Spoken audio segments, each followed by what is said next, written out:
আমাদের জীবনটা খুবই ছোট, কিন্তু এই ছোট জীবনে নানান রকমের মানুষের আনাগোনা। তাদের মধ্যে আমাদের পরিবার পরিজন, আত্মীয় স্বজন, চেনা জানা, বন্ধু বান্ধব, অচেনা অজানা নানান রকম মানুষ আসে। কিছু মানুষ আমাদের খুবই প্রিয়, আমাদের পথ চলতে সাহায্য করে, আমাদের মনের মানুষ হয়ে ওঠে। আর কিছু মানুষ আছে আমাদেরকে প্রত্যেক পদে পদে অপমান করে। এরকম মানুষের সংখ্যাই বেশি যারা অন্যদেরকে অপমান করতে ভালোবাসে। কিন্তু এগুলো কি মেনে নেওয়া ঠিক? না, কোনো দিন নয়। অপমানের যোগ্য জবাব দিতে হবে।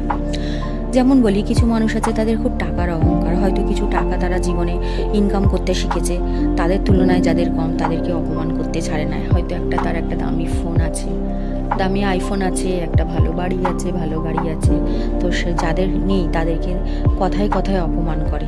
কিছু মানুষ হয়তো দেখতে ভালো, তাদের রূপ আছে, রং আছে, তারা অন্যদের যাদের গায়ের রং কালো, যারা দেখতে শুনতে ভালো নয়, হয়তো একটু মোটা, তাদেরকে নিয়ে হাসি ঠাট্টা করতে খুবই ভালোবাসে।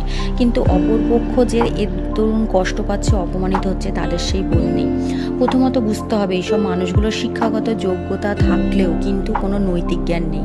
কোন মানুষের সঙ্গে কেমনভাবে চলতে হবে, কার সঙ্গে কেমনভাবে কথা বলতে হবে, কোথায় কোনটা বলতে হবে, কাকে কিভাবে ট্রিট করতে হবে, এই মানুষগুলোর মধ্যে সেই জ্ঞানটাই নেই। তাহলে এদের থেকে তো তুমি অনেক উন্নত, তুমি তো জানো যে কোথায় কিভাবে চলতে হবে। তাহলে এদের কথায় ভাই পাত্তা দাও কেন? পাত্তাই দিও না, এক কান দিয়ে শোনো আর এক কান দিয়ে বার করে দাও।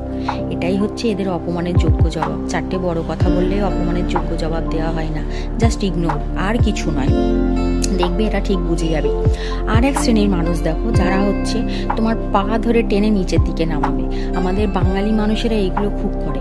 ধরো তুমি একটা কোনো ভালো কাজে আগাচ্ছ, যাতে তোমার ভালো কেরিয়ার আছে, বিশেষত তোমার চেনা জানা খুব নিজেদের মানুষগুলো এটা বারে বারে বলবে, দূর তোর দ্বারা এটা তো হবেই না, তুই কোনোদিন এটা পারবিই নি। আরে বাবা, কাজটা শুরু করার আগেই তো তুমি ভেঙে পড়লে, তোমার মনটাকে ভেঙে দিল। মন ভাঙলে হবে না, তোমার মনে করতে হবে যে তুমি নিজের কেরিয়ারের জন্য যে কাজটা করতে যাচ্ছিলে, নিজের জন্য যে কাজটা করতে যাচ্ছিলে, এখন এই 10 জনের যোগ্য জবাব দেওয়ার জন্য তোমাকে সেই কাজটা করতেই হবে, করে দেখাতেই হবে যে তুমি পারবে। এটাও একরকমের হচ্ছে অপমানের যোগ্য জবাব দেওয়া।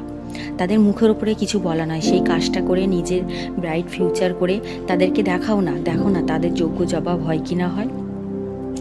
আর কিছু প্রিয় মানুষ আছে, খুব মনের বন্ধু হয়, তোমার পয়সায় খাবে দাবে, ঘুরবে, আনন্দ করবে, সব কিছু করবে, অথচ তোমাকে অপমান করতে ছাড়বে না, তোমাকে প্রয়োজনে ধাক্কা মারতে ছাড়বে না। ঠিক প্রয়োজনে যখন তাদের দরকার, তোমার তাদেরকে দরকার, ঠিক ছেড়ে অন্য জায়গায় চলে যাবে। এটাও কিন্তু একরকম অপমানবোধ। এই ধরনের বন্ধুবান্ধব জীবনে আনতে দিও না।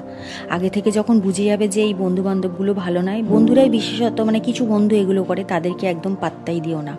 এইভাবে জীবনে চলো, দেখো অপমানের যোগ্য জবাব সবাইকেই দিতে পারবে, জীবনে আগাতে পারবে, অনেক উন্নতি করতে পারবে।